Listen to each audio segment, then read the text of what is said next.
Hello दोस्तों, good morning. कैसे हो सब लोग?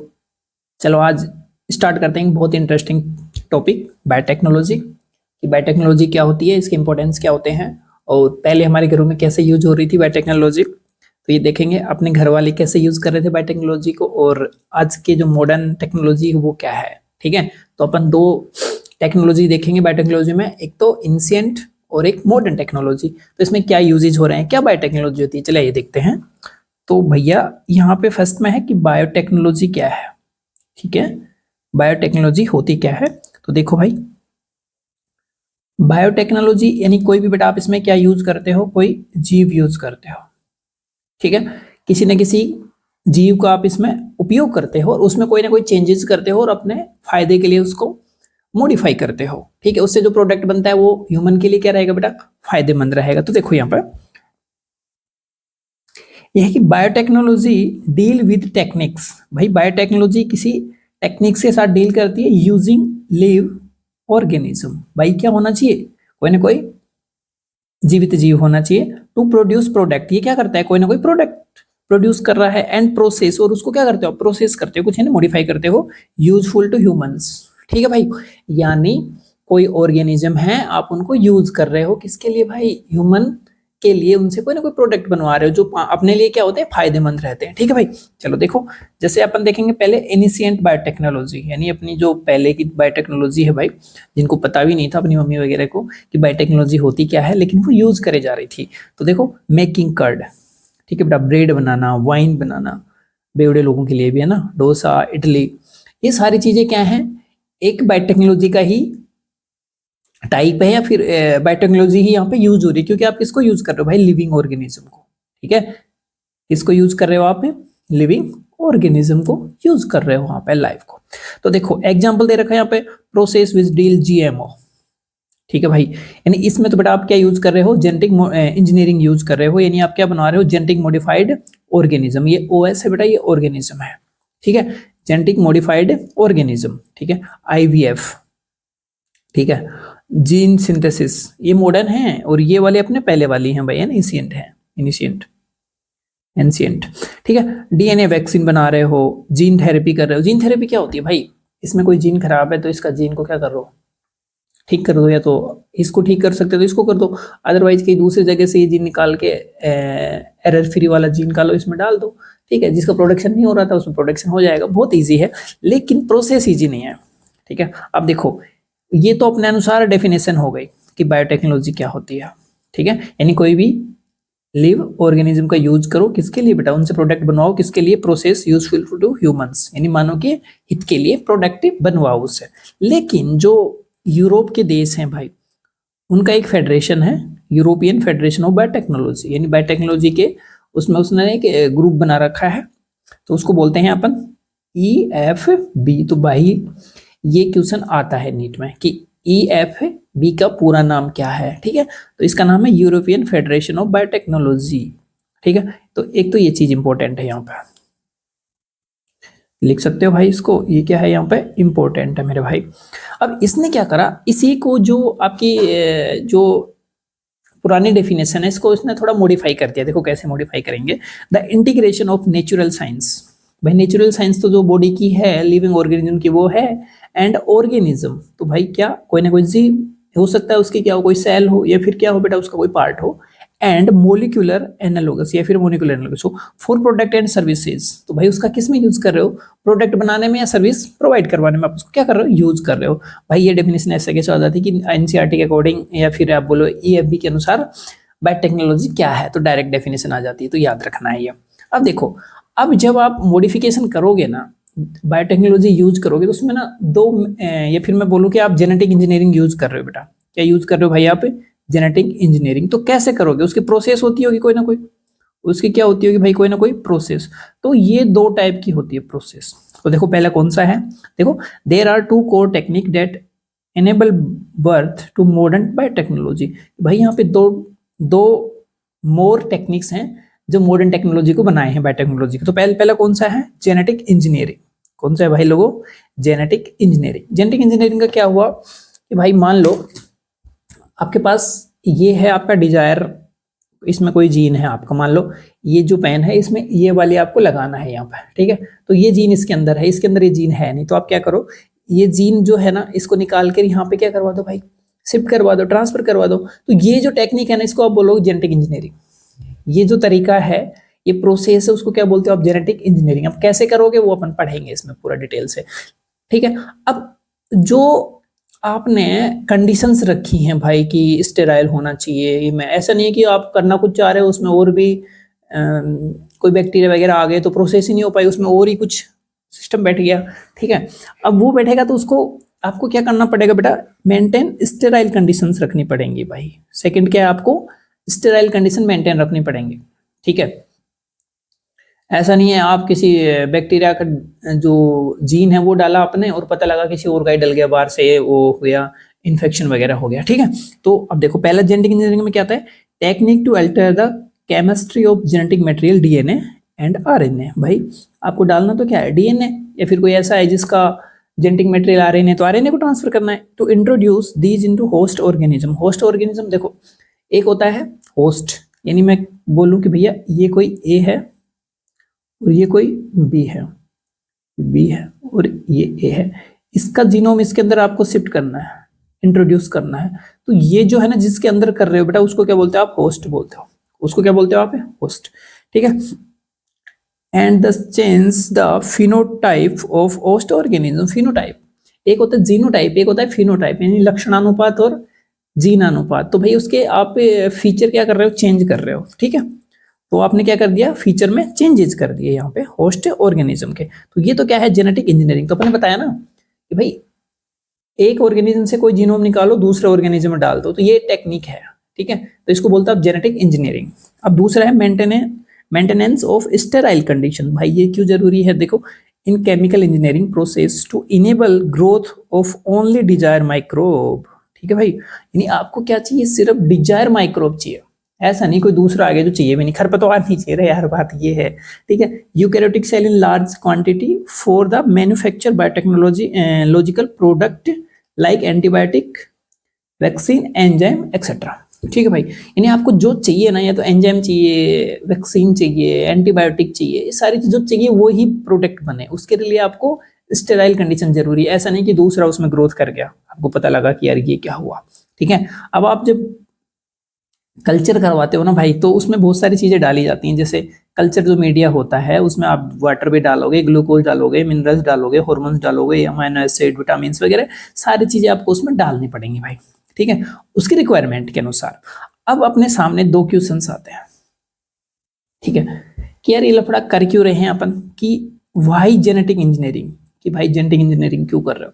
तो अभी तो अपने सामने एक क्वेश्चन आया था, तो अपन ने बोला कि भाई जेनेटिक इंजीनियरिंग हम इसलिए कर रहे हैं कि अपन जो डिजायर जो फीचर चाहिए ना अपने को, किसी भी ऑर्गेनिज्म में डिजायर प्रोडक्ट चाहिए अपने को, उसके लिए अपन कर रहे हैं। तो इसको तुम ऐसे देख सकते होगा कि भाई आजकल के जो कपल हैं, ठीक है, या फिर एनिमल्स में तो ये चल ही रहा है कि कोई एक बेटर नस्ल का कोई मेल है तो उसके फीचर अपने को चाहिए, या फिर बेटर नस्ल की कोई वो है फीमेल है, जैसे मैं बात करूँ भैंस की, तो कोई ज्यादा दूध देने वाली भैंस है उसका जीन डाल दो भाई उसमें, और एक कोई जिसके सींग अच्छे हैं उसका जीन डाल दो, एक के अंदर ही डाल रहे हो आप दोनों, है ना। तो आने वाला जो प्रोडक्ट बनेगा ना, जो अगला जो प्रोजेनी आएगी, तो बेटा उसमें क्या रहेगा, आपका सुंदर सींग रहेंगे उसके और ज्यादा दूध देने वाली होगी। फिर आप क्या करते हो, एक जीन ऐसा डाल देते हो किसी और से लेके कि उसके जो मिल्क है उसमें विटामिन ए भी ज्यादा मिला है, ठीक है, तो आपने ये भी डाल दिया। तो अब जो आने वाली प्रोजेनी उसमें तीनों फीचर मिलेंगे, तो अपना ये क्या मिल गया, उसमें सारे डिजायर प्रोडक्ट बन गए। इसलिए क्या करते हो भाई आप, तुम जेनेटिक इंजीनियरिंग करते हो, ठीक है। और बात ये आ गई वाई रिकॉम्बिनेंट डीएनए टेक्नोलॉजी। भाई आपने होस्ट सेल के जो डीएनए है उसमें आपको मॉडिफिकेशन करना है, तो आप क्या करोगे, वो जो आपका डिजायर डीएनए है उसके साथ कनेक्ट भी तो करोगे ना। तो इसलिए आपको क्या चाहिए, रिकॉम्बिनेशन, यानी दो डीएनए को आप एक साथ जोड़ रहे हो, ठीक है ना। दो डीएनए लिया अपन ने, ये मान लो एक डीएनए ये है, एक डीएनए ये है, इन दोनों को अपन जोड़ देंगे ना भाई, तो ये रिकॉम्बिनेंट हो गया। ये क्या हो गया आपका, रिकॉम्बिनेंट। चलो देखते हैं। अब देखो रिकॉम्बिनेंट डीएनए बनाते कैसे हैं, यहाँ पे ये लिखा गया भाई। तो देखो एक ऑर्गेनिज्म है कोई ए है, एक ऑर्गेनिज्म कोई क्या है बेटा बी है, जिसको अपन ने बोल दिया बैक्टीरिया, क्या बोल दिया, बैक्टीरिया। तो अपन ने ऑर्गेनिज्म ए का डीएनए निकाल लिया, जिसको अपन ने डीएनए बोल दिया, ये वाला बेटा ब्लू कलर का डीएनए बन गया। अब आपको क्या करना है, एक ये वाला है तो इसका भी ये क्या है, जीनोम है ना, जीनोम बोल दो या फिर मैं डीएनए बोल दो बेटा, एक ही बात है, ठीक है। अब इसके साथ आपको इसको कनेक्ट करना है, तो ये आपने इसको कनेक्ट कर दिया, तो देखो इसमें जो फीचर थे वो इसमें कनेक्ट हो जाएंगे, इसके फीचर भी कनेक्ट हो जाएंगे, ठीक है। तो ये जो डीएनए बनाना बेटा, इसको बोलते हो आप रिकॉम्बिनेंट डीएनए, पता लग गया, रिकॉम्बिनेंट, कॉम्बिनेंट मतलब जोड़ना हो गया ना, कॉम्बिनेशन, ठीक है। री यानी दोबारा से आपने उसको कॉम्बिनेशन कर दिया उनका, तो ये दो जुड़ गए, इसी का नाम काइमेरिक डीएनए भी होता है बेटा, इसका काम, ये जुड़ गया ना, रिकॉम्बिनेंट, इसको क्या बोलते हैं अपन, काइमेरिक डीएनए भी बोलते हैं, और इसको फॉरेनर डीएनए भी बोलते हैं, डिजायर डीएनए भी बोलते हैं, जो अपने को चाहिए, ठीक है। चलो अपन देखते हैं, अच्छा ये करते क्यों हैं, दूसरा क्वेश्चन ये आता है कि भाई आप क्यों कर रहे हो, ठीक है। तो पहले बात तो ये कि आप प्लांट में कर सकते हो, क्रॉप में कर सकते हो, एनिमल, सर ये प्लांट और क्रॉप तो एक ही बात होती है, अगर एक ही टाइप के प्लांट को अगर ज्यादा नंबर्स में उगा रहे हो तो वही क्रॉप बन जाती है बेटा, ठीक है। एनिमल्स में कर सकते हो, बैक्टीरिया में कर सकते हो, क्यों भाई, आपको क्या चाहिए वहां पे, डिजायर प्रोडक्ट चाहिए, क्या चाहिए आपको वहां पे, डिजायर प्रोडक्ट, यानी जो आपको चाहिए फीचर बढ़िया वाले, उसके लिए आप क्या करते हो ये, अब उससे क्या बढ़ता है, प्रोडक्ट की क्वांटिटी बढ़ती है भाई, और क्वालिटी भी बढ़ती है, ठीक है। अगर आप डीएनए टेक्नोलॉजी यूज करते हो तो आपकी क्वालिटी भी बढ़ेगी, आपकी नहीं मतलब प्रोडक्ट की भाई, ठीक है, क्वालिटी बढ़ेगी और क्वांटिटी बढ़ेगी। और भाई देखो, इंप्रूवमेंट ऑफ ब्रीड, ठीक है, जो भी मैंने अभी 5 मिनट पहले बताया कि मान लो आप भैंस वाले में करते हो तो ज्यादा दूध वाली और दूध की वैरायटी बढ़ रही है, ठीक है, सुंदर सींगों वाली, यानी नस्ल उसकी क्या रहेगी, सुंदर रहेगी, तो ब्रीड और वेराइटीज बढ़ती हैं, ठीक है। इसमें सेक्सुअल रिप्रोडक्शन से करते हो आप ये इंप्रूवमेंट, पहले किससे करते थे आप, सेक्सुअल इंप्रूवमेंट से, कैसे, भाई सुंदर सुंदर भैंसे चुने, ठीक है, सुंदर भैंसा चुना, भैंस चुनी, उनमें रिप्रोडक्शन करवाया सेक्सुअल, फिर उनमें से जो बने प्रोडक्ट फिर उनको आपस में करवाया, बेस्ट बेस्ट आपने चुन चुन के क्या करवा लिया भाई, एक अच्छी नस्ल बना ली, ठीक है, हाइब्रिडाइजेशन। अब देखो इंट्रोडक्शन ऑफ अनडिजायरेबल कैरेक्टर, अब इसमें क्या होता था कि जब आप सेक्सुअल रिप्रोडक्शन करवा रहे थे ना, तो बहुत सारी चीजें तो जो आप चाह रहे थे वो आ रहे थे, लेकिन ना चाहते हुए भी कुछ ऐसे लक्षण आ रहे थे जो आपको चाहिए नहीं थे भाई उसमें, ठीक है, तो ये आपके सामने प्रॉब्लम आ रही थी, तो लोगों ने सोचा यार ऐसा ही क्यों करें अपन, कोई ना कोई ऐसी टेक्निक यूज ना कर लें कि जिसमें क्या हो, सिर्फ जो चाहिए वही आए, है ना, तो चाहिए वही आए, उसके लिए आपने क्या करा, डीएनए टेक्नोलॉजी करना, रिकॉम्बिनेशन टेक्नोलॉजी यूज कर लिया। तो देखो आंसर इसका क्या गया, the genetic engineering introduce only desirable gene, यानी ये सिर्फ और सिर्फ क्या करता है, जो आपको चाहिए वो ही जीन वहां पे इंट्रोड्यूस करते हो, फालतू में ऐसे नहीं आ जाए कि भाई आपने भैंस के लिए जो 3 फीचर लिए ना, उसके साथ साथ अपना वो तो एक आपने जीन निकाला था, मान लो वैसे पूरा डीएनए डाल देते तो उसके साथ भाई उसके लड़ने वाले उसमें है, मान लो कोई जीन है तो वो भी तो आ जाता, जल्दी दूध से मना करने वाला जीन आ जाता, भाई वो कम समय के लिए दूध देता है तो वो भी आ सकता था, ठीक है। अब देखो एक एक्सपेरिमेंट हुआ, हर्बर्ट और कोहेन ने करा बेटा, हर्बर्ट बोयर और कोहेन ने, स्टैनली कोहेन ने, एक एक्सपेरिमेंट था, इन्होंने क्या करा था, सबसे पहले फर्स्ट रिकॉम्बिनेंट डीएनए बनाया था 1972 में, किसने बनाया था भाई, हर्बर्ट बोयर और स्टैनली कोहेन ने, ठीक है। बात तो वही है, 2 डीएनए को आपको क्या करना है बेटा, जोड़ना है, वही क्या है, रिकॉम्बिनेंट डीएनए। तो देखो इन्होंने क्या करा, एक लिया साल्मोनेला टाइफीम्यूरियम, ठीक है भाई, क्या लिया, साल्मोनेला टाइफीम्यूरियम, और एक अननोन सोर्स से कोई प्लाज्मिड उठा लिया इसने, अननोन सोर्स से कोई क्या उठा लिया, प्लाज्मिड। अब इस प्लाज्मिड में ना कैनोमाइसिन रेजिस्टेंस जीन था, कौन सा जीन था भाई, कैनोमाइसिन रेजिस्टेंस जीन, देखो कैनोमाइसिन रेजिस्टेंस जीन था यहाँ पे, यानी ये अगर इसके ऊपर कैनोमाइसिन डालते हो आप, ठीक है, एंटीबायोटिक, तो ये मरेगा नहीं, यानी इसके अगेंस्ट रेजिस्टेंस है इसमें, ठीक है, यानी कोई जीन है कैनोमाइसिन रेजिस्टेंस जीन, तो जैसे मैं ये कह दूं कि इसके अंदर मान लो ये कोई भैया बैक्टीरिया है और इसमें आपने क्या डाल दिया, कैनोमाइसिन रेजिस्टेंस जीन डाल दिया, यानी कैनोमाइसिन आप इस पर डाल दो तो उससे मरेगा नहीं, ठीक है, यानी सेंसिटिव नहीं रहेगा, मरेगा नहीं, रेजिस्टेंस करेगा, जी लेगा उसकी कंडीशन में। तो आपने क्या करा भाई, इको R1, ये क्या है, एक रेस्टिकेशन एंजाइम है भाई, ये क्या कर देता है, इसको काट देता है, तो आपने रेस्टिकेशन एंजाइम से इसको काट दिया, इसको बेटा तुम RE बोलते हो, क्या बोलते हो आप इसको, RE रेस्टिकेशन एंजाइम, इसके बारे में डिटेल से अपन नेक्स्ट लेक्चर में बात करेंगे। तो भाई ये आपने देखो ये रेड कलर का जीन था, आपने ये निकाल दिया, और इसको भी आपने क्या करा, इसके अंदर क्या था, एक टेट्रामाइसिन का कोई रेजिस्टेंस जीन था, यानी इसका मतलब ये हुआ कि ये बेटा टेट्रामाइसिन से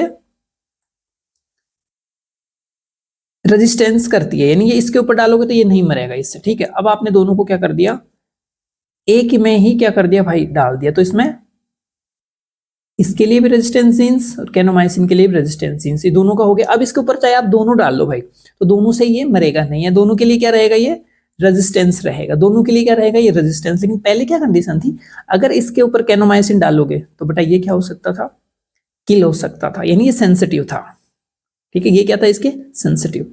और ये इसके ऊपर आप टेट्रासाइक्लिन डालोगे, इसके ऊपर क्या डालोगे आप, टेट्रासाइक्लिन, तो ये इसके लिए सेंसिटिव था, खुद के लिए तो रेजिस्टेंस, लेकिन इसके लिए सेंसिटिव। चलो इतनी बात समझ में आ गई। तो दोनों को आपने लाइगेज एंजाइम लगाया और बेटा इसको अपन ने जोड़ दिया, ठीक है। तो ये आपका रिकॉम्बिनेंट बन गया। अब ई कोलाई जो है ना बेटा, ये ई कोलाई, देखो E coli sensitive to both kanamycin, और अगर इसमें कोई जीन ही नहीं है तो, लेकिन आपने तो क्या डाल दिया, एक अलग से डाल दिया ना, तो दोनों के लिए क्या हो गया, ये रेजिस्टेंस हो गया, दोनों के लिए क्या हो गया, इसमें रेजिस्टेंस आ गया, ठीक है। तो सबसे पहले किसने बनाया भाई, ये कोहेन और बोयर ने, कोहेन और बोयर ने बनाया।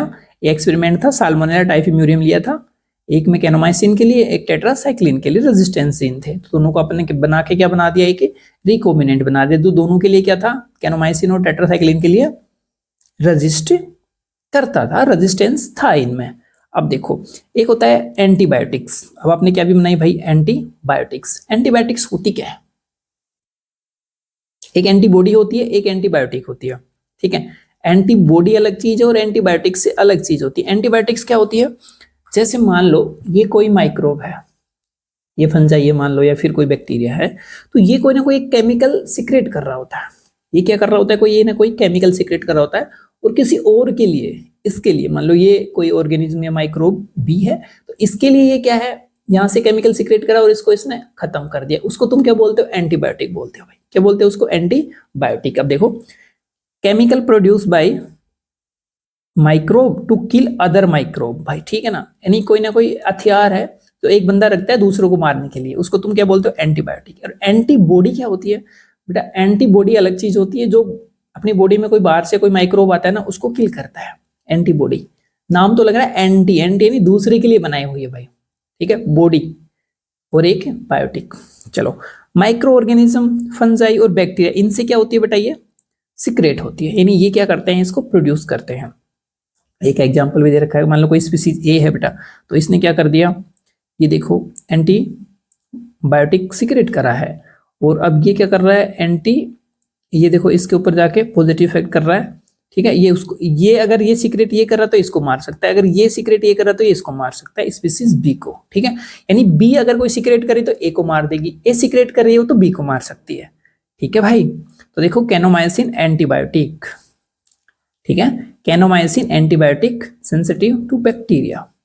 इसके लिए मान लो अगर इसमें कोई रेजिस्टेंस वाला जीन है तो इसके लिए तो ये क्या रहेगी, इसको तो इफेक्ट नहीं होगा, लेकिन ये जो सीक्रेट कर रहा है ना, किसी और को मार सकता है, किसी और को मार सकता है। देखो ये यहाँ पे लिखा हुआ है कैनोमाइसिन सेंसिटिव और कैनोमाइसिन रेजिस्टेंस, यानी अगर इसके ऊपर डालोगे तो विल नॉट डाई, ये मरेगा नहीं, अगर इसके ऊपर डालोगे सेंसिटिव है तो बेटा ये मर जाएगा, ठीक है। सीधा सा फंडा है भाई कि एंटीबायोटिक जो होती है अगर मैं सीक्रेट करूंगा तो दूसरे को मारने के लिए होगा, दूसरा सीक्रेट करेगा तो मेरे को मारने के लिए होगा, बस सीधा सा फंडा ये ही है इसका, ठीक है। अब बात करते हैं अपन कि भाई अगर आप डीएनए टेक्नोलॉजी बना रहे हो, रिकॉम्बिनेंट टेक्नोलॉजी, तो उसके स्टेप क्या होंगे, अपन कल बात करेंगे कि रेस्ट्रिक्शन एंजाइम क्या होते हैं। तो देखो भाई पहले ये देख लेते हैं कि major step of recombinant DNA technology, कौन कौन से स्टेप होती हैं, इनकी डिटेल स्टडीज अपन बाद में करेंगे, लेकिन एक बार पहले पढ़ लेते हैं। आइसोलेशन ऑफ डीएनए, भाई आपको मान लो ये दो पेन है, ठीक है, इनमें आपको ये बेटर लग रहा है कि यार ये वाला है ना थोड़ा, इसमें ना ये साइनिंग वाला पार्ट है, ये इसमें होना चाहिए, ठीक है। तो इसके अंदर कोई ना कोई इसका क्या रहा होगा, जीन रहा होगा। अब आपका इसमें एक जीन है, वो इंटरेस्ट हो गया, जीन ऑफ इंटरेस्ट, यार ये वाला जो है ना फीचर इसमें आना चाहिए था, इसमें नहीं है, तो आप इसका जीन क्या करो, यहाँ से निकालो भाई, पूरा डीएनए निकालो, पूरा डीएनए मतलब जो आपको चाहिए उसका एक छोटा पार्ट निकाल लो, ठीक है। अब इससे तो आप निकालोगे ना, तो उससे पहले आपको बहुत सारी चीजें करनी पड़ेंगी। जैसे मान लो भाई ये कोई सेल है, अब आप सेल से निकालोगे, पेन से तो निकालने से रहे, तो इसका न्यूक्लियस भी होगा, इसके अंदर आपका क्या होगा भाई, डीएनए होगा। तो पहले अगर सेल, ये प्लांट है तो सेल वॉल होगी, तो इसको हटाओ सेल वॉल को, इसको हटाओगे सेल मेम्ब्रेन को, फिर इसकी न्यूक्लियर मेम्ब्रेन को हटाओ, ठीक है। फिर इसके अंदर क्या है, डीएनए है और आरएनए है भाई। अब आपको डीएनए चाहिए तो इसको भी हटाओ। तो इन सारी चीजों को आपको हटाओगे ना, तब जाके आपका आइसोलेट होगा, ठीक है। अब उसकी प्रोसेस होती है, उसके बारे में अपन देखेंगे बाद में। चलो देखो, अब दूसरा क्या है, आपने ये डीएनए ले लिया भाई, ये आपने क्या ले लिया भाई, डीएनए ले लिया, फिर चलो आपने आइसोलेट कर लिया, ठीक है। Fragmentation of DNA by restriction enzyme, भाई इसके टुकड़े तो करो जो आपको चाहिए, सारा तो अपने काम का है नहीं, तो इसमें तो जीन होगा ना। जीन क्या होता है, डीएनए का छोटा सा टुकड़ा, तो डीएनए का आपने छोटा सा टुकड़ा ये मान लो ले लिया, तो फ्रेगमेंट करा। फिर क्या करोगे, isolation of desire DNA fragment, ये भाई आपका डिजायर डीएनए था, इसको आपने आइसोलेट कर लिया फिर से। अब क्या करो, ligation of desire DNA into vector. अब वेक्टर आपने बाहर से चुना हुआ था ना भाई, वेक्टर क्या होता है कि प्लाज्मिड होती है, उसके अंदर एक सर्कुलर डीएनए होता है, एक्स्ट्रा क्रोमोसोमल डीएनए होता है, ठीक है। उसके अंदर आपको ये इंट्रोड्यूस करना होता है, ligation of desire DNA into ये वेक्टर, ठीक है। वेक्टर क्या होता है, तुम ऐसे मान सकते हो यार, एक व्हीकल होता है ना, इसमें बैठ के जाना होता है, यानी आपको गंतव्य तक पहुंचाता है, वो वेक्टर है, ठीक है। अब क्या करोगे, transferring of recombinant DNA into the host cell. अब आपने दोनों को जोड़ दिया है भाई, चलो मान लो ये दूसरा डीएनए था कोई, इसके साथ आपने इसको कनेक्ट कर दिया है, ठीक है। अभी कनेक्ट कर दिया ना, तो भाई इसको क्या करो, रिकॉम्बिनेंट हो गया आपका, ये क्या हो गया, रिकॉम्बिनेंट डीएनए हो गया। अब इसको होस्ट सेल के अंदर डाल दो, ठीक है। किसके अंदर डालोगे, होस्ट सेल के अंदर, अभी बना रखा है देखेंगे। Culturing the host cell at large scale, भाई आपने जो डाला है अब इसको तो लार्ज स्केल पे बनाओ ना, तो एक्सट्रैक्शन ऑफ डिजायर प्रोडक्ट। अब फिर बाद में जो प्रोडक्ट बना उसको एक्सट्रैक्ट कर लो, इकट्ठा कर लो भाई, ठीक है। अब देखो ह्यूमन सेल लिया आपने, मान लो इसको मैं मिटा देता हूँ अभी के लिए, ये आपने बेटा ह्यूमन सेल ले ली, इसका आइसोलेशन ऑफ डीएनए आपने क्या करा, इसका डीएनए निकाल लिया, टेस्ट ट्यूब में ले लिया, इसका फ्रेगमेंटेशन कर लिया रेस्ट्रिकेशन एंजाइम से, ठीक है। अब इसका जो चाहिए था वो फ्रेगमेंट अलग हो गए, आपको जो चाहिए था सेपरेशन कर लिया, but isolate the gene interest, यानी ये आपका जीन इंटरेस्ट था, आपने इसको आइसोलेट कर लिया डिजायर डीएनए को। अब ये कोई वेक्टर प्लाज्मिड था, इसके अंदर आपने इसको बेटा मिला दिया, तो क्या बन गया, ये रिकॉम्बिनेंट वेक्टर बन गया, ठीक है। रेस्ट्रिकेशन एंजाइम से काटा था और लाइगेज एंजाइम से इसको जोड़ दिया बेटा, लाइगेज, करेक्ट। इतनी बात समझ में आ रही है। अब ये आपका क्या बन गया बेटा, रिकॉम्बिनेंट डीएनए बन गया, रिकॉम्बिनेंट डीएनए बन गया, ठीक है। अब बात ये आती है कि आप आइसोलेशन कैसे करोगे भाई इसको, ठीक है, इसको आप हटाओगे कैसे, ठीक है। तो भाई ये अपन देखते हैं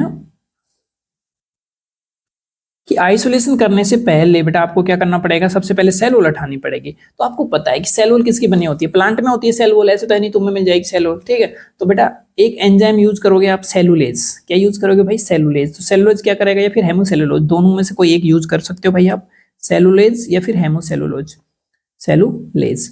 तो बेटा ये क्या करेगा, इसका ये सेल वॉल को रिमूव कर देगा, सेल वॉल को क्या कर देगा, ये यहाँ से रिमूव कर देगा, सेल वॉल यहाँ से रिमूव हो जाएगी, ठीक है। अब आपकी क्या, अब देखो सेल वॉल फंजाई में भी हो सकती है, ये तो प्लांट में थी, तो प्लांट में किसकी होती है, फंगल में काइटिन की होती है। तो बेटा आप क्या यूज करोगे, काइटिनेज एंजाइम यूज करोगे। पेप्टोग्लाइकेन बैक्टीरिया में तो बेटा लाइसोजाइम यूज करोगे आप, ठीक है।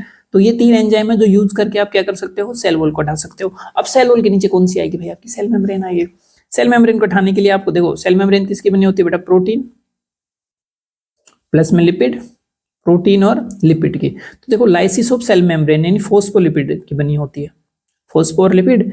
तो एक इसमें यूज करते हो बेटा बायोलॉजिकल डिटर्जेंट। अच्छा ये थोड़ा सा इंटरेस्टिंग चीज है कि बायोलॉजिकल डिटर्जेंट क्या होते हैं भाई। तुम मान लो कोई तेल का या फिर घी का धब्बा लग गया अपने कपड़ों पे, तो आप उसको धोने के लिए क्या यूज करते हो, डिटर्जेंट यूज करते हो ना।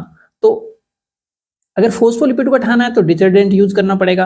तो बेटा इसमें ना 2 डिटर्जेंट यूज होते हैं बायोटेक्नोलॉजी में, एक ट्राइटोन 100 और एसटीएस, ठीक है। तो बेटा ये जब इसमें डालेंगे अपन, तो आपकी क्या सेल मेम्ब्रेन भी क्या हो जाएगी बेटा, गायब हो जाएगी, उसका भी लाइसिस हो जाएगा यहाँ पे, ठीक है। प्रोटीन, अब देखो ये वाला कि इसमें बफर सॉल्यूशन डालेंगे तो आरएनए डीएनए आपका ये इसमें जाके मिल जाएगा, वो चीजें तो आपकी अलग हो ही गई हैं, ठीक है। अब देखो ये अभी मैं इस बात नहीं करना चाहता ठीक है ना, कि इसमें कौन से आपने बफर सॉल्यूशन यूज करे। अब एक चीज का और ध्यान रखना, आपको सिर्फ क्या चाहिए होगा उसमें, डीएनए चाहिए होगा, ठीक है ना। तो डीएनए तो नहीं डालेंगे अपन उसमें, डीएनए तो नहीं डालेंगे, लेकिन आपको क्या नहीं चाहिए वहां पे, आरएनए, ठीक है। तो उसमें क्या यूज कर देंगे अपन, आरएनएज। भाई देखो ये ध्यान रखना, इसको डीएनए ऐसे ही लिखना है और आरएनए ऐसे ही लिखना है, ठीक है। इसमें चिल्ड एथेनॉल डाल दियो, पीने वालों के लिए थोड़ी खुशी की बात हुई होगी कि आप डीएनए को क्या कर सकते हो बेटा, प्रिसिपिटेट कर सकते हो, स्पूलिंग कर सकते हो, प्रोसेस है अपन देखेंगे, ठीक है। तो अब देखो ये थोड़े नोट्स के टाइप में भी आ गया कि आइसोलेशन ऑफ डीएनए और आरएनए को कैसे करेंगे, एंजाइमेटिक, यहाँ पे ये रहेगा डिस्ट्रप्शन ऑफ सेल वॉल। तो बेटा सेलुलोज हेमिसेलुलोज यूज करा तो प्लांट सेल के लिए यूज करा, काइटिन किसके लिए, फंजाई के लिए होता है काइटिन, तो काइटिनेज यूज कर दिया, लाइसोजाइम बैक्टीरिया पेप्टोग्लाइकन होता है तो उसके लिए open through cell lysis membrane release nucleic acid other micro. चलो देखो ये डिटर्जेंट हो गया किसके लिए, आपकी सेल मेम्ब्रेन की, lysis of cell membrane using detergent, ठीक है। Tritone X100 non denaturing detergent है बेटा ये, SDS सोडियम डोडोसाइल सल्फेट, ठीक है बेटा। अब देखो इनिशियल डिप्रोटीनाइजेशन, यहां पे देखो कि ऐड प्रोटीएज, अगर आप बेटा प्रोटीन ऐड कर रहे हो, यहां पे आप यहां पे क्या यूज कर रहे हो, आप प्रोटीन यूज कर रहे हो, ठीक है। तो प्रोटीएज डाल रहे हो तो प्रोटीन रिमूव हो जाएगा, आरएनएज डाल रहे हो तो आरएनए रिमूव हो जाएगा, अदर मॉलिक्यूल डालते हो उसके अकॉर्डिंग क्या डाल सकते हो भाई आप यहाँ पे। अब देखो आरएनए को हटा दिया तो बचेगा क्या, डीएनए। तो बेटा चिल्ड एथेनॉल डालो और डीएनए को भी क्या कर लो, सेपरेट कर लो। तो देखो क्वेश्चन लिखा है यहाँ पे, how RNA is separated out, कि आरएनए को कैसे सेपरेट कर सकते हो, प्लाज्मा डीएनए को सेपरेट कैसे कर सकते हो, तो इसके बारे में अपन बात करेंगे कल। लेकिन अभी आपको इतना पता लग गया, आज अपन ने ये देखा कि बायोटेक्नोलॉजी क्या होती है, ठीक है। रिकॉम्बिनेंट डीएनए कैसे बनता है, सबसे पहले 1972 में एक्सपेरिमेंट किसने करा, हर्बर्ट बॉयर और स्टैनले कोहिन ने करा 1972 में सबसे पहले एक्सपेरिमेंट, साल्मोनेला टाइफीम्यूरियम पे, और एक अननोन सोर्स से ले लिया जो एक कैनोमाइसिन से रेजिस्टेंस था और एक में जो ये है आपकी टेट्रासाइक्लिन उससे रेजिस्टेंस जीन था, ठीक है। तो दोनों को रिकॉम्बिनेंट करा तो दोनों के लिए रेजिस्टेंस वाला बना दिया, ठीक है। पहले एक दूसरे से क्या थे, वो सेंसिटिव थे, तो रिकॉम्बिनेंट टेक्नोलॉजी बना दी। अब अपन ने देखा कि रिकॉम्बिनेंट टेक्नोलॉजी तो भाई आपने बना दी, लेकिन ये बना कैसे, ठीक है। तो उसके अपन ने यहाँ पे देखा कि रिकॉम्बिनेंट कैसे बनाते हो, दो अलग अलग डीएनए हैं उनको आपस में रिकॉम्बिनेंट करके पूरी टेक्नोलॉजी बनाते हो। लेकिन अब आप किसी भी सेल से डीएनए लोगे तो आइसोलेशन करोगे तो कैसे करोगे, सेपरेट कैसे करोगे, तो उसकी स्टेप अपन ने देखी, ठीक है। तो अब अपन यहां तक पहुंचे कि अपन ने क्या निकाल लिया भाई, डीएनए निकाल लिया उस सेल से, ठीक है। अब उसको रिकॉम्बिनेंट कैसे करेंगे, उसके साथ वेक्टर के साथ कैसे जोड़ेंगे, वो अपन नेक्स्ट वीडियो में देखेंगे। तब तक के लिए धन्यवाद, थैंक यू। और वीडियो अच्छा लगा हो तो लाइक सब्सक्राइब जरूर करें, और भाई और भी ज्यादा अच्छा लगे तो शेयर भी कर देना अपने दोस्तों के साथ। Thank you.